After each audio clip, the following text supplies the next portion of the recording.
अस्सलाम वालेकुम dear student, ये हमारे पास एनाटॉमी एंड फिजियोलॉजी आई का लास्ट पोर्शन है, जिसका पहला पोर्शन जो है उसका वीडियो लेक्चर ऑलरेडी हमारे चैनल पे मौजूद है, जिसका लिंक मैंने इसके डिस्क्रिप्शन में दिया हुआ है। तो इस पार्ट में हम ये पढ़ते हैं फोटो रिसेप्टर सेल्स कि हमारे पास आई में फोटो रिसेप्टर सेल्स कौन से होते हैं। फोटो रिसेप्टर सेल्स वो सेल्स है जो लाइट को एब्जर्व करते हैं, उसको सिग्नल में कन्वर्ट करके आपके माइंड की तरफ लेकर जाते हैं, फिर आपको पता चलता है कि ये कौन सी चीज मेरे सामने है। तो photo receptor cells are the cells that observe light and generate a chemical और इलेक्ट्रिकल सिग्नल। ये आपके पास लाइट को एब्जर्व करके उसे केमिकल और इलेक्ट्रिकल सिग्नल में कन्वर्ट करता है। There are three kind of photoreceptor in the retina: rod, cones and ganglion cell। तो ये आपको MCQs के तौर पे ये याद होने चाहिए कि हमारे पास फोटोरिसेप्टर सेल जो है वो तीन टाइप्स के, rod, cones and ganglion. They are special nerve cell. ये हमारे पास नर्व सेल है लेकिन उसमें स्पेशल नर्व सेल है। जो रॉड होते हैं उसमें प्रोटीन पिगमेंट होता है जिसे रोडोस्फिन कहते हैं। ये अक्सर MCQs में आते हैं। रोडोस्फिन हमारे पास रॉड सेल में होता है। Rod cell are responsible for night scotopic vision, जिसे डार्क विजन भी कहते हैं। तो नाइट में हमारे पास जो विजन है वो हम रोडोस्पिन के जरिए करते हैं। तो इसको याद रखने के लिए ये जो डार्क में आर है तो इसमें भी रॉड है और रोडोस्पिन। तो फिर आपको पता होना चाहिए कि नाइट टाइम पे जो हमारे पास हमारे आई में नर्व सेल जो एक्टिवेट होते हैं वो रॉड सेल होते हैं या रोडोस्पिन जो हमारे पास होते हैं, पिगमेंट्स में होते हैं। They can not distinguish colour from each other because they have only one kind of rhodopsin which observe the light wave wavelength of 500 nanometer. ये MCQs के लिए याद रख ले। तो हमारे पास जो रोडोस्पिन है तो वो लाइट में डिफ्रेंसिएशन नहीं करता, इसलिए अगर आप अंधेरे में किसी चीज को देखते हो तो वो आपको एक कलर का नजर आएगा, मल्टीपल कलर आप नहीं दे सकते। मीन्स अगर आपके पास कोई 7 कलर का कोई चीज आपके पास सामने है तो आप और बिल्कुल भी डार्कनेस है तो आप उन कलर में डिफरेंशिएट नहीं कर सकोगे, क्योंकि उस टाइम आपका जो नर्व है वो रॉड नर्व एक्टिवेट होते हैं, उसमें पिगमेंट रोडोस्पिन है और वो के कलर में डिफरेंशिएशन नहीं कर सकता। वो सिर्फ और सिर्फ वो लाइट ऑब्जर्व करता है जिसके आपके पास वेवलेंथ होती है 500 नैनोमीटर। तो ये आप MCQs के लिए याद रख ले। इसके बाद हमारे पास सेकेंड फोटो रिसेप्टर है, वो है cones. Cone cells are responsible for the photopic vision as well as colour vision. ये हमारे पास डे टाइम में भी ये हमारे पास यूज होते हैं और डिफरेंट कलर्स जब हम आई से देखते हैं तो वो कोन की वजह से हम देखते हैं। The cone cell have a visual pigment called photopsin. इसमें जो फ्लूइड होता है, जो पिगमेंट होते हैं वो फोटोस्फिन कहलाता है कोन्स में, और रोडोस्फिन जो है वो हमारे पास रॉड में था। There are 3 kind of cone that observe different kind of wavelength light. और हमारे पास 3 टाइप्स के हैं जो डिफरेंट वेवलेंथ को एब्जर्व करते हैं और इसी वजह से हम दिन को मल्टीपल कलर देख सकते हैं। किस वजह से? कोन की हेल्प की वजह से। इसके बाद हमारे पास गैंग्लियन सेल है। Ganglion cell are the largest neuron of the retina. MCQs के लिए आप ये देख लें। Their axon from the optic nerve, some of the ganglion cell absorb light and transmit signal to brain stem nuclei that control pupillary diameter. Pupillary diameter जो आपके पास ganglion cell होते हैं ये लार्जेस्ट है, क्योंकि ये नर्व्स को कंबाइन करके एक नर्व फाइबर बना लेते हैं और नर्व फाइबर फिर आपके पास आपके आई से जाके आपके ब्रेन के साथ अटैच होता है। और ये कहते हैं ये हमारे पास पिपुलरी डायमीटर को भी कंट्रोल करते हैं। किस तरह कि जो आपके पास प्यूपल होता है, सही है, वो जब आप लाइट उसके सामने लाते हैं तो लाइट की बनी वजह से उसका डायमीटर इंक्रीज डिक्रीज होता है। तो जो डेड बॉडी होती है तो उसकी एक आइडेंटिफिकेशन ये है कि उसका प्यूपल आपको रिस्पांस नहीं देगा। ये हमारे पास रॉड एंड कोन्स का शेप है कि जो हमारे पास रॉड सेल होते हैं वो ये होते हैं और जो कोन सेल होते हैं वो हमारे पास इस फॉर्म में होते हैं। इसके बाद हमारे पास image formation. Image formation, the eye is just like camera, its optical elements focus on an image of an object on light sensitive film called retina. जो आपके आई में रेटिना पोर्शन है जो लाइट सेंसिटिव है तो उसके ऊपर आपका जो है इमेज जो है वो पड़ता है। Image formation involve 3 process. Image formation में 3 मेन प्रोसेस लगते हैं। इमेज फॉर्मेशन आकर ऑन सरफेस ऑफ रेटिना, ये आप एमसीक्यूज के लिए याद रख ले। इस इमेज में हमारे पास पहले होते हैं refraction, bending of light by the lens and cornea. जो आपका कॉर्निया होते हैं और जो लेंस होते हैं वो लाइट की रिफ्रैक्शन करते हैं, क्योंकि आपके आई रिफ्रैक्शन के थ्रू आप आई जो है वो देख पाती है, और इसमें लेंस होता है जो कि हमारे पास रिफ्लेक्शन करता है। इसके बाद accommodation, change in shape of the lens. और अगर एक चीज आपके सामने नजदीक है उसके लिए आपका जो लेंस हो वो ज्यादा कन्वर्ज होता है, एक चीज दूर है उस कम कन्वर्ज होते हैं, तो आपका लेंस दूर और नजदीक चीज के लिए अपने शेप को एकोमोडेट भी करता है। कंस्ट्रिक्शन, नर्विंग ऑफ द प्यूपल, और आपका आई प्यूपल जो है वो नैरो होता है और कभी ओपन होता है, तो ये आपके पास विजन में हेल्प आउट करते हैं। रिफ्रैक्शन ऑफ लाइट रे, तो रिफ्रैक्शन किस तरह होती है कि जब आपके आई में एक लाइट रे इंटर होते हैं तो कार्निया उसकी रिफ्रैक्शन करती है 75%, और लेंस की वजह से उसकी रिफ्रैक्शन होती है 25%, और so that the light rays may come into exact focus on the retina. और यही वजह है कि आपका लाइट रे जो है वो एग्जैक्टली क्या करता है, रिफ्रैक्ट होता है, आपके फिक्स होता है रेटिना पे, और फिर रेटिना पे आपके पास इमेज बनता है। Image focus on retina are real and inverted. ये आप एमसीक्यूज के लिए याद रख लें, ये अक्सर एमसीक्यूज आते हैं, ये तो सिंपल है लेकिन ये इन्वर्टेड फॉर्म में होगा। आपके रेटिना पे जो पिक्चर बनेगा वो इन्वर्टेड फॉर्म में बनेगा, क्योंकि चूंकि लेंस यूज हुए तो वो इन्वर्टेड फॉर्म में नजर बनेगा और फिर हमें वो सीधा नजर आता है। तो ये सेंटेंस आप एमसीक्यूज के लिए याद रखें, इंशाल्लाह इससे एमसीक्यूज आपका जरूर आएगा। इसके बाद accommodation, accommodation of eye refer to the act of physiologically adjusting lens to alter its refracting power for the closer object। जो आपके पास क्लोजर ऑब्जेक्ट है तो वहां पे इसके जो है रिफ्रैक्टिंग पावर इंक्रीज कर लेता है, और ये एकोमोडेशन होती है लेंस के शेप की, उसकी पोजीशन की। The lens of the eyes are convex and so convert the light rays. देखो जो कन्वेक्स लेंस होगा वो लाइट को कन्वर्ज करेगा। अब आप कहेंगे किस तरह कन्वर्ज करेगा, तो ये आपने फिजिक्स में एफईसी में पढ़ा है, यहाँ पे डिस्कस करने से टाइम जाया होता है, लेकिन इतना आपको पता होना चाहिए कि आपकी आई का लेंस कन्वेक्स लेंस है और वो लाइट की कन्वर्जन करता है। When the eye is focusing on a close object, the lens become more curved, causing greater reflection of the light ray. This increase in curvature of lens of for near vision is called accommodation। और जब अगर आप कोई नजदीक चीज को देखते हो तो आपका जो लेंस है वो ज्यादा कन्वर्ज हो जाता है, सर उसका कर्वेचर इंक्रीज हो जाता है। जब इंक्रीज हो जाता है तो इसमें आपका जो चीज है उसको आप अच्छे तरीके से देख सकते हैं। The near point of vision is the minimum distance from the I that an object can clearly focus with maximum accommodation. देखो कि आपकी आई के सामने वो डिस्टेंस जिस पे अगर एक चीज पड़ी हो तो आप उसको अच्छे तरीके से फुली देख सकते हैं, वो हमारे पास क्या कहलाता है, वो हमारे पास कहलाते हैं नियर पॉइंट ऑफ विजन। और ये आपकी आई से किसकी पे होगा, ये आपकी आई से डिस्टेंस ऑफ 10 सेंटीमीटर या 4 इंचेस ये यंग एडल्ट में होता है। तो ये आप एमसीक्यूज के लिए याद रख लें कि वो जगह जहाँ पे आपके पास मैक्सिमम एकोमोडेशन होती है तो वो 10 सेंटीमीटर या 4 इंच होती है। तो ये हमारे पास एकोमोडेशन। यहां पे मैं इस पिक्चर को मैग्नीफाई कर लूं तब आपको पता होगा कि देखो यहां पे आप देख लें कि ये हमारे पास ये जो नजदीक चीज है तो ये इसके लिए जो लेंस इसको क्या हुआ है, देखो कितना ये कर्वेचर इंक्रीज हुआ है, लेकिन ये कि इसका शेप जो है ये इस तरह हुआ है, ये इस तरह मोटा हुआ है, लेकिन ये दूर की चीज है तो यहाँ पे आपका लेंस जो है वो इस तरह है, सही है। तो जब नजदीक की चीज होती है तो वहां उसका लेंस का जो है वो कर्वेचर वो इंक्रीज हो जाता है।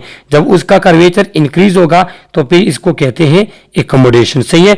इसके बाद constriction of pupil, the diameter of hole या pupil is narrowed by contraction the circular muscle of the iris। जो आपका pupil का डायमीटर क्लोज होगा, कम होगा, तो वो किस वजह से होगा? वो उन मसल्स की वजह से होगा जो आयरस के होते हैं। This autonomic reflex occur simultaneously with accommodation and prevent light ray from entering the I through the periphery of the lens. देखो, जब आपके पास एक ब्राइट लाइट होती है तो उसमें आपका प्यूपल जो है वो नैरो हो जाता है। फिर जब नैरो होता है तो आपके पास सेलेक्टिव लाइट उसमें इंटर होती है। देखो, जो प्यूपल का साइज नॉर्मल इतना है, लेकिन अगर आपके पास ज्यादा लाइट होती है तो इसका साइज जो है वो इतना छोटा हो जाता है। फिर इसमें आपके पास सेलेक्टिव लाइट इंटर होगी और ग्लेयर आपके पास नहीं बनेगा, एक सही विजन बनेगा। लेकिन अगर आपके पास लाइट डिम है तो इसमें क्या होगा? इसमें आपका जो प्यूपल है वो उसका साइज इतना बड़ा हो जाएगा। तो जब उसका साइज बड़ा हो जाता है, अपनी जगह पे आ जाते हैं, फिर आप में मैक्सिमम लाइट आपके आई के अंदर आती है और वो इस काबिल होती है कि वो इमेज बना सके। सही है। Light entering the periphery can not be reflected and focus on the retina and would result in blood vision. अगर आपका प्यूपल का साइज, लाइट बाहर ज्यादा है लेकिन प्यूपल ने एडजस्ट नहीं किया, अपना साइज को कंस्ट्रक्ट नहीं किया, फिर वो लाइट इसके साइड में इंटर होगा और यही साइड जो है फिर ये लाइट रिफ्लेक्ट तो नहीं होता बल्कि ब्लड विजन के काज करता है। इसलिए आपके पास आपके जो है प्यूपल है वो कंट्रैक्ट होता है लाइट के मिकदार के मुताबिक। The pupal also constrict in bright light, और ये प्यूपल आपके पास ब्राइट लाइट में कंस्ट्रिक्ट होता है। और यही पर जो है हम यूज करते हैं कि अगर कोई पर्सन हमारे पास हो एक्सपायर हो जाते हैं या मर जाते हैं, कंफर्मेशन के लिए हम उसके प्यूपल पे लाइट मार लेते हैं। तो जब लाइट उसके प्यूपल पे पड़ती है, अगर वो कंस्ट्रिक्ट होता है तो ये पर्सन जिंदा है अभी। अगर वो प्यूपल रिस्पॉन्स नहीं देता तो वो फिर हमारे पास क्या होते थे? वो हमारे पास फोत होता है, वो पर्सन एक्सपायर होता है। इसके बाद pupillary diameter control. The diameter of pupil is control by two set of contractile element. ये जो अभी मैंने प्यूपल की आपको बात की कि प्यूपल साइज इधर उधर, तो वो किसके? तो वो हमारे पास अंडर कंट्रोल होते हैं दो मैकेनिज्म, दो एलिमेंट्स के अंदर। कौन सा? The pupillary constrictor consist of smooth muscle cell that encircle the pupil. हमारे पास जो स्मूथ मसल फाइबर होते हैं, मसल सेल होते हैं, वो प्यूपल को इंसर्कल करते हैं। When stimulated by parasympathetic nerve system it narrow the pupil and admit less light to the eye. और जब आप नॉर्मल होते हैं, जब आपके पास लाइट ज्यादा होती है तो पैरासिम्पैथेटिक नर्व जो है वो क्या करते हैं? वो इसके साइज को इसके को जो है वो करते हैं, नैरो कर लेते हैं, कंस्ट्रिक्ट कर लेते हैं और आपके पास सेलेक्टिव लाइट इंटर होती है। The pupillary dilator consist of contractile epithelial cell called myo epithelial cell. लेकिन जो प्यूपिलरी डायलेटर मसल्स होते हैं वो हमारे पास कंट्रैक्टाइल एपिथेलियल सेल होते हैं। तो ये आप एमसीक्यूज के लिए याद रख लें कि कंस्ट्रिक्टर हमारे पास स्मूथ मसल थे, लेकिन जो कंट्रैक्ट का डायलेटर है वो हमारे पास कंट्रैक्टाइल एपिथेलियल सेल है। और ये क्या करते हैं? वे स्टिमुलेटेड बाय सिंपैथेटिक, और ये अंडर सिंपैथेटिक नर्व सिस्टम के कंट्रोल में होते हैं और ये आपके प्यूपल को डायलेट करते हैं ताकि ज्यादा से ज्यादा लाइट आपके आई में इंटर हो। तो पैरासिम्पैथेटिक में प्यूपल कंस्ट्रिक्ट होगा और सिंपैथेटिक में आपके पास प्यूपल डायलेट होगा। पैरासिम्पैथेटिक में आपके पास क्या होगा? का स्मूथ मसल यूज होंगे और प्यूपल को कंस्ट्रिक्ट करने के लिए, और जो आपके पास सिंपैथेटिक में होता है उसमें क्या होते हैं? उसमें आपके पास एपिथेलियल सेल यूज होते हैं। तो ये स्लाइड आप एमसीक्यूज के लिए याद रख ले। इसके बाद light and dark adaptation. Light adaptation में क्या होते हैं? Occur when you go from the dark into bright light, कि अगर आप अंधेरे से बाहर की तरफ जाते हैं तो कुछ टाइम के लिए आपकी आंखें एकदम से बंद हो जाती हैं। क्यों? Going from dark into bright light is difficult to open eye properly because of harsh glare which occur stimulate the retina. सही है, विच ओवर स्टिमुलेट, क्योंकि वहां पे एकदम से ब्राइट लाइट आपके आई में ग्लेयर पैदा करते हैं और आपके रेटिना को ओवर स्टिमुलेट करते हैं, लिहाजा आपकी आई एकदम से क्लोज हो जाती है। The pupil quickly constrict to reduce the intensity of stimulation, the rod bleach quickly in bright light and cone take over. क्या होते हैं कि जो डार्क में आपने रॉड यूज हो रहे थे तो अब वो खत्म हो जाते हैं और कौन जो है ब्राइट लाइट में काम करना शुरू कर देते हैं और आफ्टर 5 to 10 मिनट आपका विजन नॉर्मल हो जाते हैं। तो ये टाइम आप याद रख लें। इसके बाद डार्क एडाप्टेशन होती है कि अगर आप एकदम रोशनी से अंधेरे की तरफ जाते हैं तो फिर वहाँ पे क्या हो जाता है, वहाँ पे ऐसा होता है कि जो रेड पिगमेंट है वो हमारे पास क्या हो जाते हैं, वो लाइट में ख़त्म हो जाते हैं और रेड पिगमेंट जो हमारे पास है वो एकदम से जो रेड पिगमेंट थे वो तो लाइट में ख़त्म हो गए थे। अब जब आप लाइट से अंदर की तरफ आते हैं तो आपको तकरीबन 20 मिनट लगते हैं कि आपके रेड पिगमेंट जनरेट हो जाए, लिहाजा आपका विजन जो है वो 20 मिनट तक अच्छा या सही नहीं होता। Dilation of pupil also help by admitting more light to the eye, और जब आपका प्यूपल डायलेट हो जाते हैं फिर मोर लाइट आपके आई के अंदर आती है और इसलिए फिर आप डार्कनेस में चीज़ें देख सकते हैं।